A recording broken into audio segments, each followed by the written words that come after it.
오늘 본문 말씀을 처음 시작하면서 2장 1절에 바울이 이렇게 선언하죠. 남을 판단하는 사람아.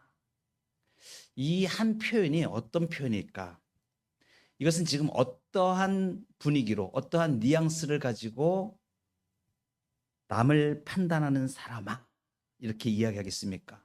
무언가 굉장히 마음에 답답함이 있는 거죠. 남을 판단하는 사람아 이렇게 정죄하는 사람아. 근데 이 사람이 어떤 사람인가? 이 앞에 1장에서 바울이 모든 죄악들을 쫙 열거를 했어요. 하나님의 진노 때문에 임하는 그 죄악들, 진노대로 내버려 두셔서 사람들이 멸망 가운데 처하게 되는 모든 불의, 추악, 탐욕, 악의가 가득한 자, 시기, 살인, 분쟁, 악독이 가득한 자, 이렇게 받을 수밖에 없는 그 사람들을 쭉 나열을 했는데 이렇게 나열했음에도 불구하고 그건 내가 아니야. 죄에 해당되는 말이야. 이렇게 생각하는 사람들을 향하여 바울이 답답함으로 부르는 것입니다. 남은 자기는 아니라고 하고 다른 사람이 거기에 해당된다고 판단하는 이 어리석은 이 인간아 이러면서 통탄을 하면서 지금 바울이 시작을 하는 말씀. 이 말씀은 지금 우리에게 어떤 말씀을 해주시는 것이냐면 심판 앞에 놓여진 나의 모습을 보라는 거예요. 여러분의 손가락을 들어서 저 사람은 시기하고 악한 자가 아니고 그 손가락을 나를 향하여 지금 돌리라고 바울이. 진짜 악독하고 탐욕으로 가득 차고 죄악으로 가득 찬 자가 바로 나라는 것을 알라는 말씀입니다. 여러분, 우리가 무엇 때문에 심판 앞에 놓여졌습니까? 심판 앞에 놓여졌다고 지금 말씀하시는 거예요. 우리가 무엇 때문에 심판 앞에 놓여졌는가? 5절에 보면 다만 네 고집과 회개하지 아니한 마음을 따라 이렇게. 그러니까 우리가 하나님 앞에 서면서 가장 먼저 우리가 하나님 앞에 무릎을 꿇어야 될 것은 뭐냐면 심판 앞에 내가 놓여져 있는데 내가 무엇 때문에 이 심판을 받게 됐는가? 고집과 회개하지 아니한 마음 때문이다. 여러분, 고집이라는 것이 무엇이냐면 성경에 나오는 고집이라는 뜻은 보면 굳어 있는 걸 말해요. 딱딱하게 굳어 있는 걸 말해요. 그러니까 뭐냐면 마음이 굳어져서 하나님의 말씀이 들어가질 않는 거예요. 받아들이질 않는 거예요. 그게 고집입니다. 여러분, 애굽의 출애굽기에 보면 애굽에 바로 왕이 있었죠. 그 바로 왕이 마음이 완악했다라고 표현하고 있어요. 완악했다. 그 마음이 굳은 거예요. 하나님의 생명의 말씀을 받질 않아요. 그래서 어떡합니까? 성경에 보면 여러 번에 걸쳐서 그 애굽 왕 바로를 표현하는데 마음이 강팍했다. 여러분, 이거 지금 누구에게 하는 말씀이냐면 애굽의 바로 왕에게 하는 말씀이 아니에요. 사실은 바로 우리에게 지금 하는 말씀이라고 바울이 지금 그렇게 우리를 지금 말했습니다. 그냥 고집으로 똘똘 뭉쳐있는 나의 모습을 보라고 지금 하나님이 말씀하시는 거예요. 어떤 고집들입니까? 기적을 보고도 돌이키지 않고 바로 왕 같은 경우에 자기 마음을 열지를 않고 굳게 닫는 거예요. 결국은 어떻게 됩니까? 자기 장자도 죽이고 그 나라의 모든 백성들의 처음 난 가축들, 처음 난 장자들 다 죽임을 당합니다. 백성을 파멸로 이끄는 거예요. 그러니까 이 고집이라는 것, 딱딱한 것, 이것은 단순히 성격이 완고한 거 이걸 따지는 게 아니고 하나님보다 자기 자신이 그 자리에 들어가 있는 걸 말하는 거예요. 자기 자신의 우상을 말하는 거예요. 이게 고집입니다. 여러분, 우리가 그렇게 추악한 모습으로 고집을 가지고 사는 사람이라는 걸 말해주는 거예요. 우리도 이 바로와 같은 고집이 있지 않습니까? 말씀은 듣지만 마음 깊이 내면으로 받지는 않고 돌아서면 그냥 교회 와서 예배 드릴 때는 말씀을 드릴 때는 듣는 것 같은데 삶으로 돌아가면 그냥 내 방식대로, 그리고 내가 생각한 고집대로 살아가는, 이것이 영적인 고집인 것이죠. 고집 중에 바리새인들의 고집이 신약 성경에 아주 적나라하게 나옵니다. 얼마나 이 완악한지 예수님이 계속해서 말씀을 하세요. 거의 심각한 욕까지 하시면서 독사의 자식들아 이렇게 하면서 말씀을 하세요. 얼마나 예수님 눈에 보기에 얼마나 그 종교적인 이 자만과 고집이 가득했는가를 알 수 있습니다. 이 바리새인들의 고집이 무엇이었냐면 나는 의로운 자라는, 나는 괜찮다고 생각하는 생각이었어요. 이것은 뭐냐면 죄인은 회개하지만 의인은 회개할 필요가 없어. 우리는 의인이야. 이렇게 생각했다는 것입니다. 그러니까 복음은 죄인들에게만 들리고 자기 의로 꽉 찬 이 사람들에게는 은혜가 들어갈 틈이 없는 거예요. 말하자면 바리새인과 같은 종교적인 신앙인들이 오늘 우리 교회 가운데 가득 차 있습니다. 정말 예수 그리스도가 내 마음의 주인이 되어서 그분이 왕으로 나를 다스리고 통치하는 거기에 들어가지 못하고 그냥 믿는다고는 하는데 예수님은 옆에 세워놓든지 아니면 문 밖에 놓고 교회 올 때만 인사만 하고 자기의 삶에서는 예수님이 주인이 아니고 자기가 주인으로 사는 사람만, 종교적인 자만심과 교만입니다. 여러분, 교회 안에 있는 이 고집이 세상보다 훨씬 더 무섭습니다. 믿는다고 하는 사람들의 고집이 더 무섭습니다. 죄인이 아니고 자기 자신이 하나님 앞에 정말 예수 그리스도의 은혜가 아니면 용서받지 못할 죄인임을 고백하는 게 아니고 어느 순간에 판단자가 되어서 나는 의롭고 쟤는 죄인이고 저 잘못하는 거 봐, 이렇게 손가락질하고 판단자가 되는 순간에 하나님의 심판대 앞에 서게 된다는 사실을 우리가 기억해야 됩니다. 바울이 오늘 로마서에서 말씀하시는 건 바로 이거예요. 남을 판단하는 이 어리석은 사람아, 네가 하나님 앞에 심판받을 죄인임을 깨달아라 하는 것입니다. 여러분, 고집 때문에 지금 하나님의 심판대 앞에 놓여있는 나의 모습을 보아야 돼요. 또 하나 있습니다. 회개하지 않는 마음 때문에 심판대 앞에 놓여진다고 오늘 말씀하십니다. 그러니까 하나님이 인자하시고 오래 참으시는 것이 그냥 우리를 다 용서해 준다는 뜻이 아니에요. 하나님이 오래 참으시고 인자하시다는 것은 우리를 그냥 용납해 주는 그러한 사항이 아니에요. 무엇이냐면 그냥 기다리고 있는 거예요. 여러분들 가정에서 자녀들을 키워보신 분들이 이걸 잘 아실 거예요. 아이가 잘못하면 저 잘못한 것을 돌이키기 위해서 어떻게 해요? 기다리면서 돌아오기를 기다리죠. 깨닫게 하기를 위해서 자꾸 시간을 주고 알려주고 기다려줍니다. 근데 그 마음 상태가 어때요? 용납한 겁니까? 잘못하는 거를? 그게 아니죠. 제가 이걸 깨닫고 이게 돌아서야 되는데. 마치 이와 같은 마음입니다. 그러니까 하나님의 인자하심과 이 오래 참으심이 우리를 기다려주시는 거예요. 사람들은 어떻게 생각합니까? 내가 이렇게 조금 이렇게 죄를 짓고 하나님 앞에 바르게 하지 않는데도 벌이 내리지 않네. 괜찮은가 보네. 이렇게 착각합니다. 하나님이 지금 심판을 미루고 계신 게 아니라 회개할 기회를 주시고 있는 거거든요. 그런데 이 회개하지 않는 마음, 이게 무엇입니까? 하나님이 허락하신 기회를 그냥 흘려보내는 거예요. 그러니까 하나님 앞에 이 회개하지 않는 마음은 하나님이 지금 기다리고 계시는 걸 철저하게 그냥 무시해 버리는 그것입니다. 그럼 어떻게 돼요? 하나님이 기다리면서 한 겹 자꾸 진노가 쌓이게 되는 거죠. 여러분, 부모와 자식 간에 똑같이 이와 같아요. 아이가 잘못하는데 저거 고치기를 기다리고 내가 인내하면서 기다려줘. 시간을 줘. 근데 얘가 안 고쳐. 그럼 어떻게 돼요? 분노 게이지가 이만큼씩 올라가는 거예요. 엄마 아빠들이 자꾸 여기에 분노 게이지, 야 이놈 봐라 이거. 시간을 주는데 안 돌이키네. 그럼 이게 용서가 되는 게 아니고 분노가 이게 쌓이잖아요. 한 겹 한 겹. 나중에 어떻게 돼요? 나중에 이 분노 게이지가 극에 달하면 폭발을 합니다.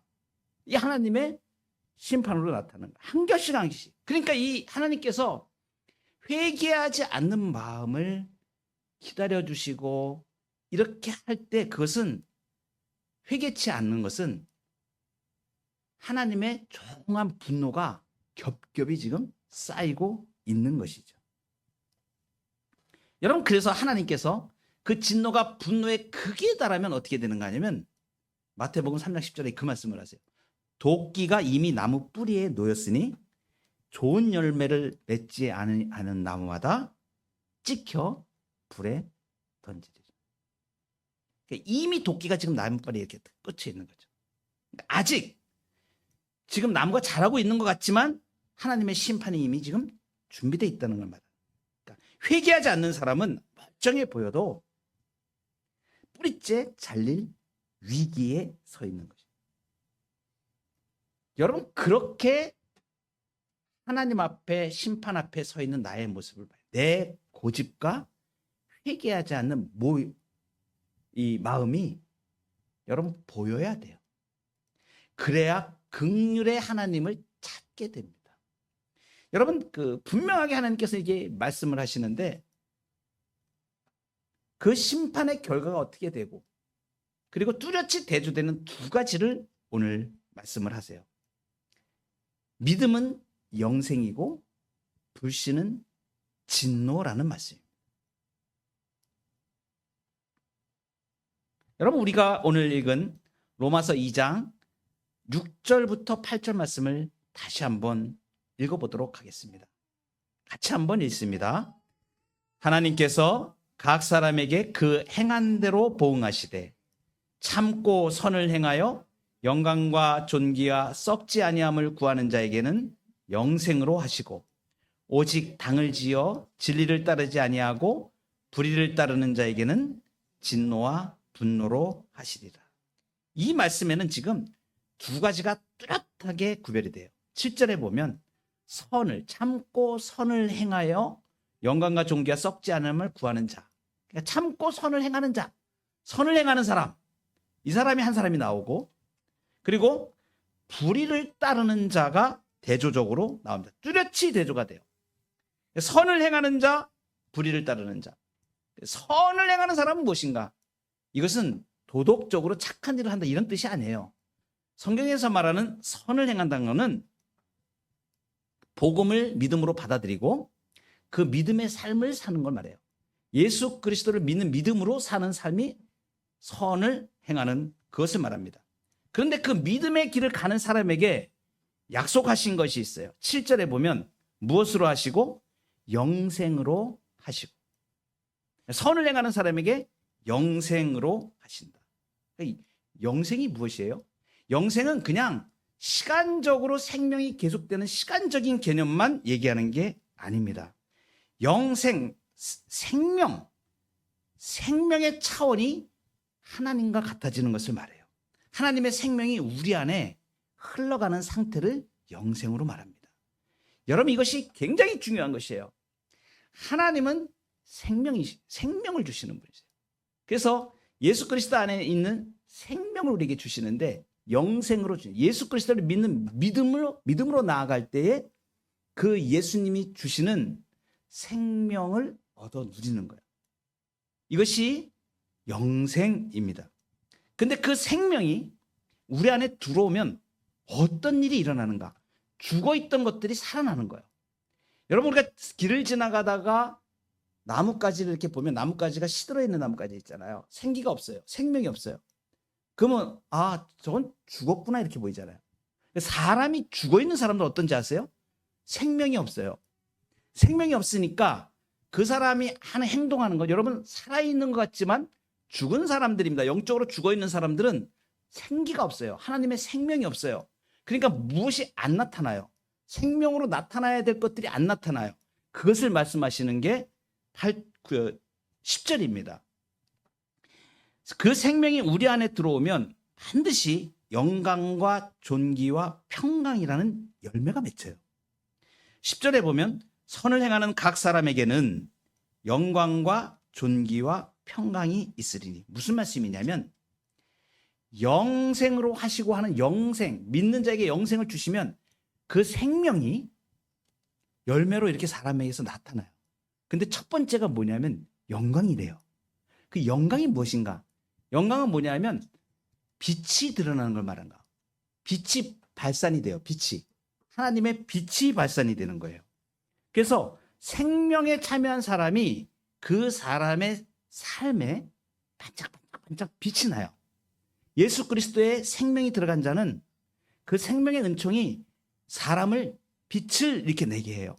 왜냐하면 이 예수님의 생명이 사람들의 빛이라고 요한복음에 말씀하셨죠. 그 안에 생명이 있었으니 이 생명은 사람들의 빛이라. 그러니까 예수님의 생명을 받아서 믿음 생활을 하니까 하나님의 형상을 따라 바뀌게 돼요. 이것이 빛이 나는 거예요. 이것이 영광이에요. 빛이 막 드러나. 그리고 그 영생, 생명이 들어가니까 어떤 사람이 되냐면 존귀가 나타나. 영생, 생명이 존귀가 나타나는데 이건 뭘 말하는 거냐면 이 존귀는 하나님이 인정하시는 걸 말해요. 그러니까 하나님의 생명이 들어가 있는 사람은 하나님이 존귀하게 여기는 거야. 그러니까 세상의 기준으로 평가받는 게 아니고 하나님이 존귀하게 여기는 사람이 되는 거예요. 그러니까 신분이 정체성이 바뀐 사람이에요. 그러니까 하늘의 시민권을 가지고 하나님의 상속자로 이 땅을 살아가는 존귀한 사람으로 살아가요. 영생을 소유하면, 생명을 소유하면 세 번째 나타나는 것이 뭐냐면 평강입니다. 이 평강은 뭐냐면 생명, 하나님의 생명이 들어왔기 때문에 하나님과의 관계가 회복되어 가지고 삶 전체에 평화를 누리는 거예요. 그러니까 이 평강은 하나님이 나와 함께 하신다는 이 깊은 확신에서 영혼의 안정을 누리는 거예요. 그러니까 평강이 없으면 불안해요. 하나님의 생명이 없는 사람들은, 예수의 생명의 은총이 없는 사람들은 무엇을 해도 불안하고 안절부절하지 못하고 이렇게 살게 됩니다. 그러면 불의를 따르는 사람, 대조적으로 선을 행하는 사람 말고 이제 예수님을 믿지 않고 악을 따라 사는 사람, 그냥 하나님의 진노가 임한다 그러잖아요. 하나님의 진노는 1장에서 얘기했을 때 그냥 내버려 둬버리는 거예요. 내버려 두는 거예요. 생명이 없어요. 완전히 정반대의 사람을 지금 이야기하고 있는 거예요.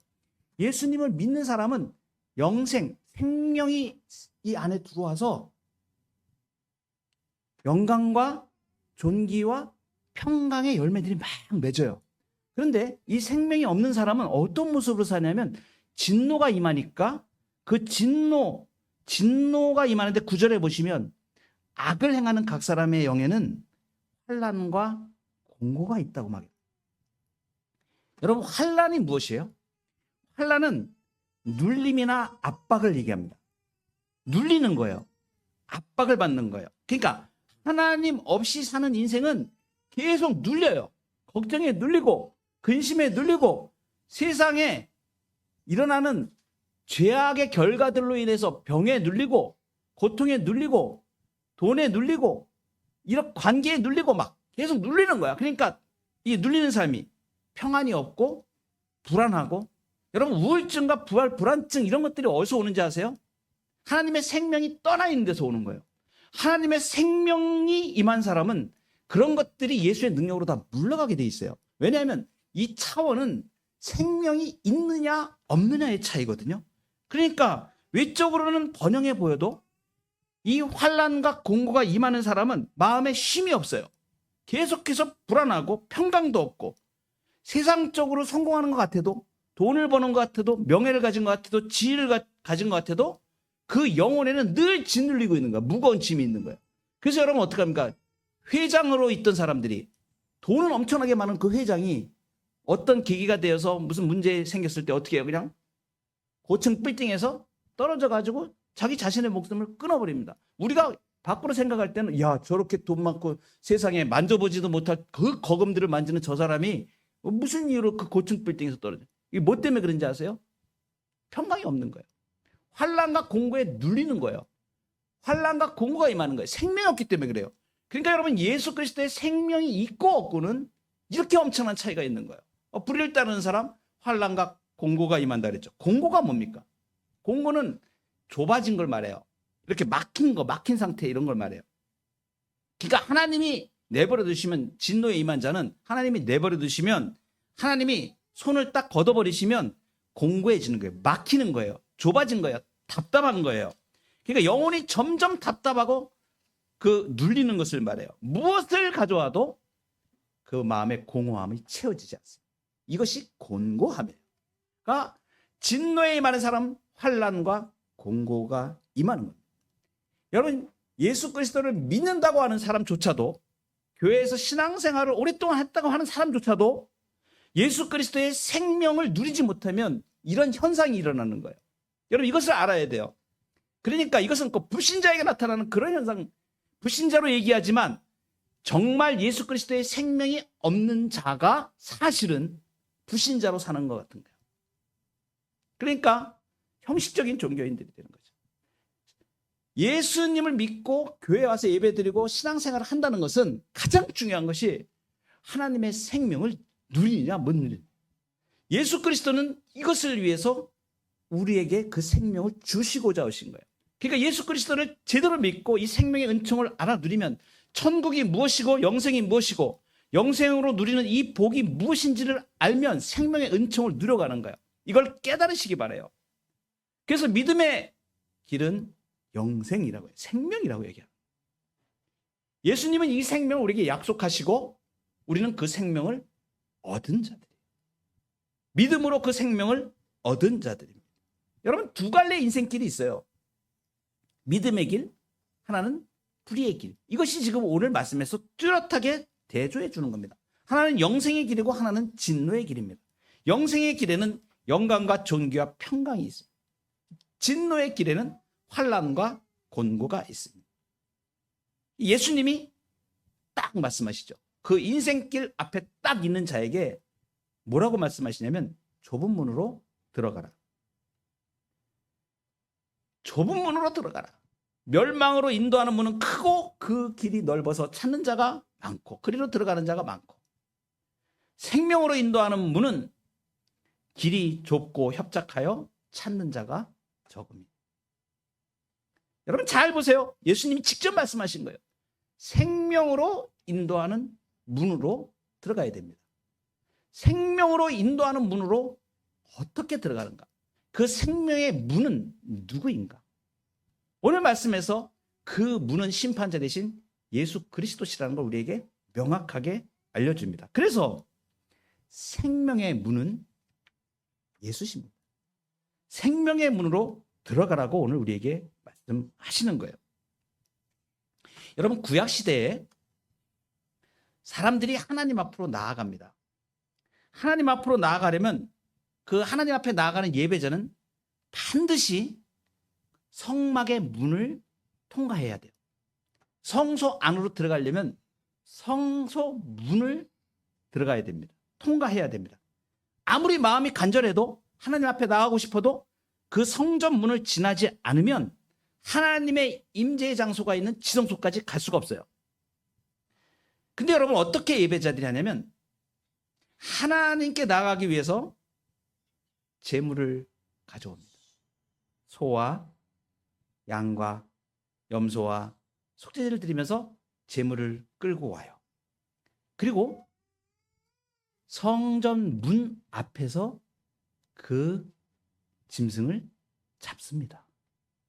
그 짐승을 잡는데 누가 잡냐면 그 짐승을 끌고 온 사람이 그 짐승을 잡아요.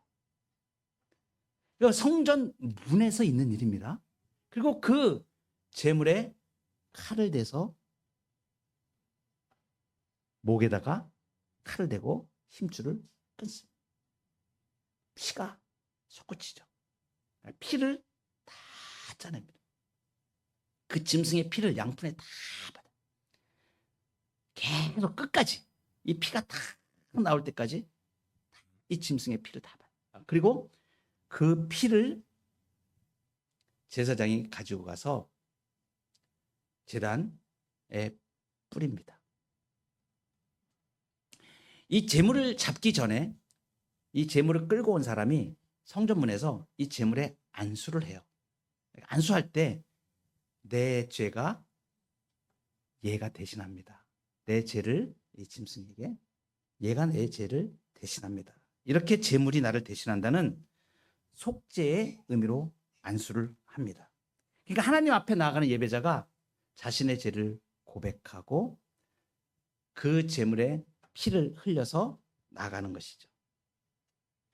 이 장면은 단지 구약의 하나의 절차만이 아닙니다. 이것은 바로 하나님께서 복음의 모형으로 보여주신 사건입니다. 무슨 말씀이냐면 우리가 하나님께 나아갈 때 바로 성전 문에서 우리의 죄를 해결해야 된다는 겁니다. 이 우리의 죄를 고백할 때 하나님께서 용서해 주시는데 구약의 제물은 단지 상징이었어요. 실제 진짜 제물은 누구시냐면 예수 그리스도신 것입니다. 그러니까 우리가 성전문에서 이렇게 제물에게 이렇게 안수하듯이 이제는 우리가 예수 그리스도의 십자가 앞에서 예수님 앞에 우리의 죄를 고백하는 것입니다. 그 피가 나를 위한 것이라고 인정하고 예수 그리스도의 은총 가운데로 우리의 죄를 내어놓는 것을 말합니다. 이것이 회개입니다. 그러니까 예수님께서는 우리의 죄를 실제로 지시고 십자가 위에서 그 대가를 치르신 것이죠. 우리의 모든 죄값이 그분의 몸에 옮겨졌습니다. 그분이 바로 성전 문에서 잡히신 제물이 되신 거예요.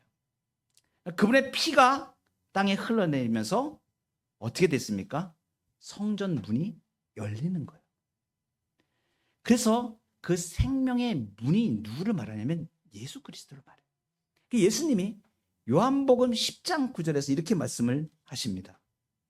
내가 문이니 누구든지 나로 말미암아 들어가면 구원을 받고 또 들어가며 나오며 꼴을 얻으리라. 도둑이 오는 것은 도둑질하고 죽이고 멸망시키는 것뿐이요 내가 온 것은 양으로 생명을 얻게 하고 더 풍성히 얻게 하려는 것이다. 예수님이 내가 문이라고 말씀하십니다.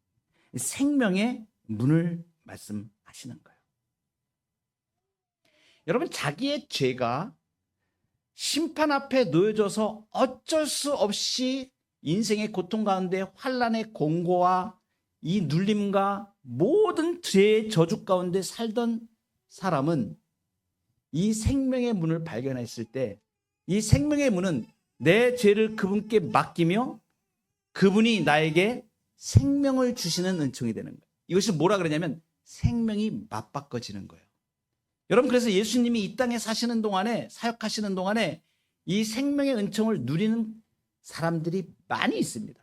오늘 아침에 제가 설교 전에 잠시 묵상을 하면서 아주 제 마음에 감동이 되면서 큰 제가 이거였구나 라고 하나님이 은혜를 주시는데 내 죄악이 얼마나 이 고집스럽고 이 회개하지 않은 마음이 얼마나 지독한 것인가를 아는 사람일수록 이 생명의 은총이 놀랍게 구원의 감격으로 다가오는 거예요. 생명의 맞바꿈입니다. 막달라 마리아 같은 사람을 보세요. 인생에 아무 소망이 없고 눌리고 고통과 환난과 공고 가운데 살던 진노 가운데 살던 전형적인 모습이에요. 그 사람이 이 세상에서 아무 답이 없고 이 죄의 문제를 누구도 해결할 수 없고 나는 도무지 멸망받을 수밖에 없는 그러한 것을 자기 자신이 고통 가운데 신음하고 있을 때에 그때 생명의 주 예수 그리스도께 오셔서 그분을 믿고 그분과 생명의 맞바꿈이 일어나는 거예요. 여러분, 그래서 그 생명이 맞바꿔진 막달라 마리아가 어떻게 변합니까? 고통과 아픔과 절망과 이 모든 저주 가운데에서 생명이 들어와 버리니까 생명의 은총을 누리니까 찬송과 영광과 감사가 나와. 내가 잘못 살았구나, 속아 살았구나, 마귀한테 속아 살았구나, 생명의 은총을 주신 하나님의 은혜를 모르고 내가 예수 그리스도의 권능을 누리지 못하고 살았구나. 여러분, 그래서 생명의 맞바꿈이 일어나면 사람이 통째로 바뀌어버리는 거예요. 불행과 저주와 아픔과 질병 가운데 신음하던 자들이, 불가능과 절망 가운데 있던 자들이 예수 그리스도의 생명의 은총으로 바뀌어버리는 거예요. 이번 주에 제가 미국 애틀랜타의 송상청 목사님이라고 그분과 함께 세미나를 참석하면서 큰 은혜를 받았습니다. 한 가지 간증을 하는데 이것이 예수 생명이구나. 제가 또 확신을 하고 지금까지 제가 교회에서 가르쳐온 많은 것들을 또 제가 보면서 이 하나님의 생명의 은총을 우리 교회가 누려야 되는데 라는 그러한 마음이 깊이 들었습니다. 미국 애틀랜타에 한 젊은이가 왔는데 불법 체류자가 된 거예요. 한국에서 철탈망하고 도망가다시피 미국행을 가서 불법 체류자가 돼가지고 고통을 받고 인생에 절망하고 그러던 젊은 친구가 청년입니다. 목사님 말씀을 딱 듣고 마음에 회심이 일어나. 예수 그리스도의 생명이라고? 그 생명을 얻으면 인생이 바뀐다고? 그럼 나 같은 사람도 될까? 나 이렇게 지금 아무 대책이 없고 아무 답이 없는 사람인데? 그리고 그 자리에서 예수님을 영접을 하고 믿음의 삶을 시작을 하기 시작하는 고속도로를 달려가다가 하나님의 말씀을 딱 듣는 순간에 내가 그 예수 그리스도를 내가 영접하고 나 그분의 생명으로 살고 싶어.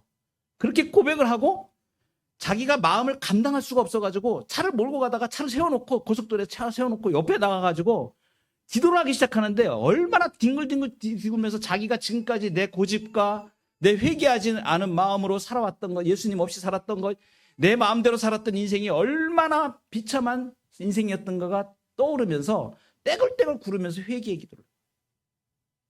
불법 체류자고 아무것도 가진 거 없는 자. 그리고 나서 이 친구가 예수님을 믿고 신앙생활을 시작하는 놀라운 일이 일어난 거예요. 여러분, 그런데 그 사람의 인생이 어떻게 바뀌는가? 절망과 공포 속에서 아무것도 할 수 없었던 사람이 이제 기도하면서 예수 그리스도 안에서 생명 은총을 누리니까 예수 생명이 내 생명이 되어서 나는 이 생명으로 살아갈 수 있어. 그래서 삶의 용기를 갖게 되고 하나님께 간구하게 되고 기도하게 되고 남들은 아니라고 하는 것도 믿음의 눈으로 기도하면서 하나님이 원하시면 이거 할 수 있어. 이렇게 하면서 기도하면서 나가기 시작해요. 시간을 갖고 기도하다가 식당을 할 수 있는 좋은 자리가 하나 보이는 거예요. 그래서 거기서 보니까 한 500명 정도가 들어가는 식당이에요. 어마어마한 큰 그 식당이죠. 그런데 그걸 놓고 기도하기 시작한 거예요. 하나님, 저 식당 내가 하게 해주세요. 하나님 기도. 그리고선 용기를 내서 그 건물주를 찾아간 거예요. 찾아가서 제가 이 식당을 좀 하고 싶은데 저에게 임대를 해주시면 안 되겠습니까? 저 돈이 없는데요. 그래요? 이 식당 주인이 놀라운 일이 일어난 거예요. 그러니까 예수의 생명의 역사가 일어나니까 그 만나는 사람도 하나님이 감동을 시키는 거예요. 그러니까 이 식당 주인, 이 건물주가 이 사람을 딱 보는데 예사롭지가 않은 거야. 지금까지 이런 젊은이가 없었던 거야. 말하는 게 달라. 눈빛이 달라. 이 친구 봐라. 이게 뭐지? 내가 지금까지 만난 많은 돈 있는 사람들은요, 사람을 잘 알아봅니다. 근데 딱 보니까 어때요? 뭔가 다르네, 이 친구가 지금? 뭐지? 그게 뭐겠어요? 그 사람에게 나타나는 것은 인간적인 모습일지 모르지만 실제로는 예수 생명의 역사가 이 사람 통해서, 이 친구를 통해서 나타나는 거야. 그러니까 그 사람이 볼 때는, 그 주인이 볼 때는 이 뭐지? 얘 정말 대단한 애네? 이런 생각이 드는 거예요. 그래가지고 어떻게 합니까? 3분의 1 가격으로 임대료를 해줘. 3분의 1 가격으로 보증금을 해주고, 그러니까 3분의 1로 내가 해줄게. 너 한번 해봐. 3분의 1 해봐. 말씀은 감사한데 뒤돌아서 생각해 보니까 어때요? 그 돈도 없어. 그 돈도 없어. 또 간 겁니다. 돈이 없는데. 그래? 자기가 돈이 많은 사람이 건물주가 되는 수표를 가지고 거기다가 돈을 쓴 겁니다. 자, 이걸로 해. 그 몇만 불이라고 이렇게 말씀하시는데 제가 얼핏 계산을 잘 못해가지고 대충 제가 감각할 때 그 금액으로 따지면 한 몇 억 되는 것 같아요. 이 친구가 그래가지고 500명 정도 되는 식당을 시작을 한 거예요. 무일푼으로. 젊은이가. 얼마 전에 있었던 일을 지금 말씀하시는 건 먼 얘기가 아니에요. 그리고서 이 친구가 하나님 앞에 고백을 하면서 기도하면서 하나님께 이 사업체를 다 올려드리겠다고 기도를 하고 시작을. 500명 식당에 하루에 800명씩 오는 800명씩. 대박이 나는. 그래서 몇 년 사이에 그런 500명 식당을 갖다가 6개를 갖다가 진짜. 그러니까 한순간에 이 불법 거주자, 불법 체류자 신분에서 어떻게 돼버린 거예요? 경영가가 돼버린 거예요. 예수 생명의 역사는 그냥 이론적이고 막연한 게 아니에요. 여러분, 우리 삶에 있는 공고와 환난과 질병과 아픔과 저주와 문제를 예수의 생명으로 바꾸는 거예요. 그래서 성경에 보면 막달라 마리아나 예수 그리스도를 만났던 자들이, 절망과 공포 가운데 있던 자들이 그 생명을 받고 그 생명을 누려서 그 삶이 통째로 바뀌어버리는 거예요. 그러니까 손으로 행하는 일도 달라지고, 삶도 달라지고, 가정도 달라지고, 알코올 중독에 떨었던 자가 완전히 알코올 끊고 새 생명의 역사를 하고 하나님 일을 위해서 세계를 나다니는 선교사로 변신을 하고 그의 삶이 완전히 뒤바뀌어버려요. 무엇 때문에 그러는 거예요? 예수의 생명. 예수의 생명에 맞바꾸면, 여러분, 그래서 예수 생명이 내 생명 되는 거예요. 내가 믿음 생활한다는 것은 예수 생명이 내 생명이 되는 거예요. 내 생명이 되는 거예요. 이 복과 은혜를 여러분들이 누리셔야 돼요. 간절히 축원합니다.